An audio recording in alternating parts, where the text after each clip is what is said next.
when in Rome, fundraise like the Italians. Hi, I'm Bill Stanczykiewicz. This is the first day from the fundraising school, and I'm joined today by two of my research colleagues, Dana Doan and Afshan Paarlberg. And Dana, thanks for being with us on the Fundraising School's First Day podcast. Thanks so much for having us. And Afshan, welcome back. Likewise. Good to be here. So when in Rome, fundraise like the Italians. When in Germany, fundraise like the Germans. And you can do that with help from the Global Philanthropy Environment Index, researched and published by the Indiana University Lilly Family School of Philanthropy. More than 70 economies around the world are studied to help us understand philanthropic behavior around the world. And Dana, why do we do this study? Well, I think it's really important for both practitioners and policymakers to understand the environments in which they work. So having a clear understanding of kind of what you can do, what you cannot do, but also maybe be inspired by what folks are doing in other countries and seeing what's possible in your own country or region. And Afshan, how do we hope this is utilized? How can people use these data?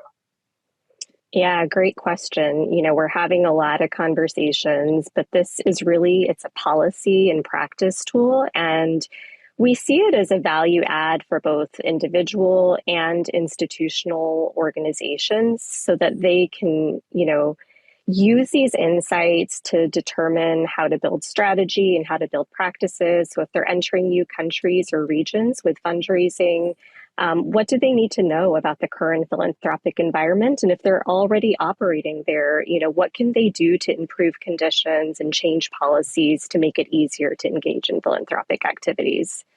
Dana, when I access this research study, what am I going to find? Well, you'll see that we actually have this year over 95 countries and economies included in 15 regions. So you can go to the Global Philanthropy Indices website. You can download first a global report to see kind of an overview of how things have changed over the 3 editions of this report. But you can also dig deeper. So you can start at the regional level. You can look at any of the 15 regional reports. And then like at a country level, you can download a country report. They're all freely accessible from the website. They each include kind of aspects of so we have 6 factors that we ask our colleagues around the world to look into.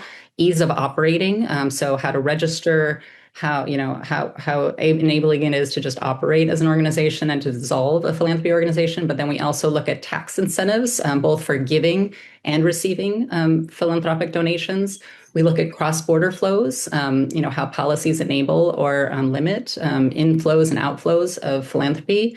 And we also look at enabling environment in terms of political structure, in economic and socio-cultural dynamics. So if you're interested in any of those, and one of the most special aspects of the reports is the experts get a chance to make recommendations. So they get to talk about kind of what would make it better in their country. So if people are looking at kind of how to advocate for improvements, they have some suggestions and advice from country and regional experts. Dana, if I could ask you to follow up, political, social, cultural, what does that mean? And how do those aspects of life affect philanthropic behaviors? So in terms of political, it's how do philanthropy organizations and government interact? Are there policies or is there moves by government to involve philanthropy organizations, in terms of making policy or in terms of collaborating on complex social issues? So we look at that, we look at the relationship, and we look at kind of enabling policies. And then in terms of sociocultural, we're looking at, the faith traditions, cultural values, and other types of traditions that are common in those countries or in response to challenges. And so how people behave when there's a challenge, do they come together, and how much does the culture and the faith values support that? And then are there kind of infrastructure created by philanthropy, like academia, or are there networks that support philanthropic organizations? So that's in the sociocultural category. And I just had a direct front row seat to that type of reality just in the last month or so. I was over at the Central and Eastern European fundraising conference, led wonderfully by Edward Marchek and his team. And there was a workshop that I was in, and Dana, they were talking about generational giving and the great wealth transfer that's going to happen. And one gentleman from Eastern Europe raised his hand and he said, wasn't all that long ago, we were living under communism and our parents and grandparents weren't able to establish wealth to pass on to the millennials and to Generation Z. And it just kind of shows you, and that's just one example of many, and you say over 90 economies, that we just can't paint a broad brush and make assumptions. There are these distinctions based on the history in these nations and economies, but also the present day realities as well. So true. And we did hear from, a few regions that they're seeing this intergenerational wealth transfer, Oceania, North America. And then some are more prepared for that and have been thinking about it and setting up infrastructure, some, facilitating organizations, while others are kind of thinking we need to catch up. So getting some inspiration from their regional colleagues, we hope, is what our philanthropy reports are doing and how they're serving different regions and countries. And so, Afshan, when I was in Bratislava for that conference, I bumped into Madlena Majeric. And I made a comment in one of the workshops, and she comes running up to me and she says, I've taken the Fundraising School's course on effective leadership. And I recorded that lecture. So she said, your voice is so familiar. And she is a regular listener and viewer of this podcast. And so it was so great to meet a colleague and meet a friend of our school. And then she said, oh, by the way, I'm the subject matter expert for Croatia. And Dana touched on this a little bit, that we have these experts located in these countries. Can you talk about that dynamic, please, Afshan, about how our school has worked to identify dozens and dozens of folks around the world to make sure we have somebody indigenous, somebody who is a local expert to help inform the findings in these various economies? Yeah, absolutely. I think one of the points to underscore about the Global Philanthropy Environment Index is it's truly a collaborative international research project, and it relies on the expertise of people that are living and understanding the local context. And I think that's amazing that you were able to meet in person and for her to share that expertise. We work with over 170 individuals from around the world. In several of the countries, there's multiple experts, and it really, brings in that local context and understanding to help to both shape the scoring as well as to provide narrative justification for why these scores are the way they are. And what we've also done is paired these countries into regions. So there's an opportunity to dialogue and understand broader changes in the region, as well as to ensure scoring validity at a regional, country, and global level. And just last week, actually, we hosted our first ever GPEI symposium, which was exclusive to contributors. And really this opportunity to not only elevate the knowledge between experts, but this opportunity to really understand and elevate all of the partners on the project. As Dana mentioned earlier, an opportunity to learn from one another and to kind of take this research and put it into action. So it's wonderfully collaborative, and it brings that added value of having a network of colleagues who understand what's happening in their context to really drive policy and change. In the world, literally, did you recruit 170 people? How does that happen? The Lilly School has a lot of relationships, and so we've kind of used that, personal networks. It comes from a variety of ways. Some people listen to the Fundraising School podcast. We have criteria for individuals to participate, so we want to make sure that they are experts in their domain. So they come from legal, academic, philanthropic, civil society backgrounds. And then we kind of use this snowball sampling recruitment process. But it is indeed, as you can imagine, a difficult, I don't want to say difficult, but a beautiful and organic way of finding all of these people and bringing them together to work together. Well, it speaks well of our research team and on this project led by the two of you that it is so important to us to make sure we are talking to local leaders, nationally based experts, to make sure it's not just the Lilly Family School parachuting in, gathering these data and forming an analysis, but working closely. And I can tell you, I benefited from this a little bit. Earlier this year, I was teaching for the German Fundraising Association, and I was presenting data from the GPEI. And there's always one skeptic in the audience. It's usually me, but I was presenting that day, so somebody else played that role. And, he was kind of scoffing at the German data and at the Western European data. And I don't think so. That's not my experience. And I was able to name the name of one of the local people in Germany. And he said, well, I know him. I'm like, well, go ask him because he helped us. He advised us. So again, it just adds so much credibility to this report. Dana, I need to ask you, we can't go over all 90 plus economies. What stands out for you in this year's report? And then Afshan, I'm going to ask you the same question, please. Well, I think at the global level, we saw there was two key things. One, that, clearly there's strong socio-cultural factors that are improving the enabling environment. 14 of 15 regions all said, it's remained positive. It's been strong. There's universality in terms of generosity cultures.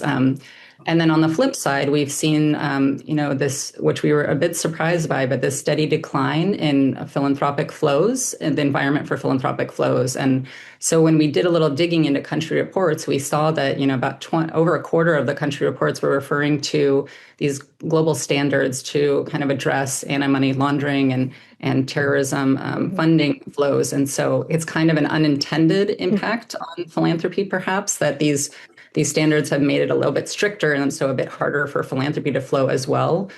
So they're trying to address kind of the unintended aspect of that. But then there's also kind of been a concern about foreign influence in some countries, a smaller number, but they are, trying to limit philanthropic flows intentionally. So we are keeping an eye out on that, and seeing how that can be influential. But we saw that in about 7 of the 15 regions. So those were at a global level. Afshan, do you want to mention anything at the country level? Yeah, I'll add something to what Dana shared in that, among the 6 factors, we saw the most variation registered on tax incentives, which perhaps isn't surprising because there is so much variety in terms of tax structures and tax incentives around the world. Even, for example, within the Baltics, there's 3 countries that are represented in this research, Latvia, Lithuania, and Estonia, and they all have different types of individual tax incentives, right? So even within region, we might see that variance, and we saw that reflected in the GPEI. But I also just want to add, I think in addition to the main index questions that are represented in the GPEI, we've added some elements in the 2025 edition, which was published in May, that I think might be helpful for our audience. First of all, we looked at lasting trends since the COVID-19 pandemic, where we saw a lot reflected on continued collaborations between NGOs and with government. We also saw emerging trends. Our topmost emerging trend was the importance of climate philanthropy. And we actually had that highlighted as a spotlight within our global report and really just used this as an opportunity to really gain insights on what's a universal issue and to gain perspectives from philanthropy experts on these issues. For those that are kind of wanting to understand some of these other aspects in addition to the GPEI scores within country and regions, there's those global findings presented on these additional topics. So a lot of great resources, objective data and information that people can use to the extent that policies might change. Policymakers can now make data-driven decisions along the lines of what Dana was talking about with cross-border flows, that maybe for national security reasons, there could be a policy in place, but maybe philanthropy is getting caught up in that net. And there are ways to fix that while still providing the national security concerns, addressing those, for example, and tax policies and all the different types of things. And Dana and Afshan, I can tell you, as I've been doing more international work for the fundraising school, this is just an anecdote now, and I know you are in the data and the evidence business, but I oftentimes are hearing my colleagues, especially in Europe, saying, we need to fundraise here at home. We can no longer just count on going to American foundations or asking our people who now live overseas, who've left our country and now live in the States. We need to be able to fundraise here at home from our neighbors, from our corporations, from our foundations. I have to think this report is invaluable to folks fundraising in their home countries and Dana in their home regions. Yeah, and we're actually seeing, we've been doing some dissemination work. We've been having some online webinars and some in-person conversations around the world. And we are seeing definitely looking more regionally as well as domestically for fundraising, especially countries that have been previously dependent on kind of funds flowing in from far away. There's been much more intentional efforts to do that as one of the kind of implications of the report and kind of urgency of the situation. So we've seen some platforms by philanthropy being set up to support that. We read about in the reports in Europe, many of them are talking about the importance of Transnational Giving Europe, which creates a website and also has negotiated some policies to enable giving within Europe. We're seeing some platforms being set up in Asia and Africa as well to try and expedite both domestic givers, help everyday givers make contributions in their home countries, but also to make it possible to do regional giving. So that's, they're responding to kind of some of these challenges. And fortunately, philanthropy is resilient. In times of crisis, we see it rise every time. And that's what all of the partners said is what really motivates philanthropy. And when they talk about so many natural disasters or, conflicts in the world, and every time that happens, they see philanthropy grow much more, and that some enabling environment is kind of forced upon them to work on either, talking to governments and saying we need to do something to make it possible, or working among themselves to make it easier, within country. And just to add please.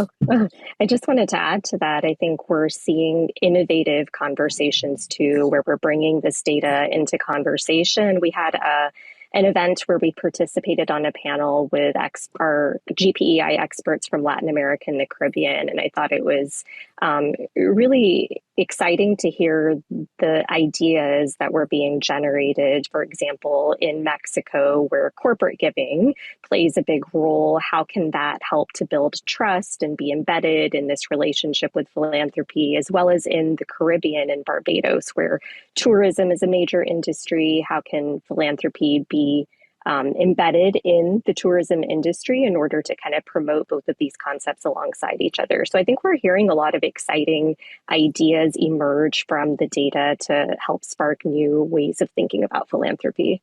And this excellent report has always been valuable, and perhaps even more so now as various governments around the world change their funding decisions associated with NGOs, and what that means in terms of revenues for NGOs and their important work, and maybe needing to turn more to philanthropy than ever before. Dana, we always send folks to the IU Lilly Family School Philanthropy webpage, but I think I heard you say there's a specific webpage just for this report. Can you share that with us, please? There is. It's called the Global Philanthropy Indices, and it includes not only the GPEI data, but also we have a Global Philanthropy Tracker, which we refer to as the GPT. So we have two data sets on that website, and it is globalindices.indianapolis.iu.edu. Wonderful. We invite people to go there for this free report. And I'm so grateful to my colleagues, Dana Doan and Afshan Paarlberg. Colleagues, thanks so much for letting us know about this important report and the update and how it can be utilized. Thank you, Bill. So great to be on here. And at the Indiana University Lilly Family School of Philanthropy, in which resides the fundraising school, we teach that philanthropy and generosity are part of the human condition. We can go back and find evidence of philanthropy and generosity before we find organized religion, economies, government. This is part of who we are. So folks have wonderful, distinct cultures and different languages, and we all have philanthropy and generosity in common.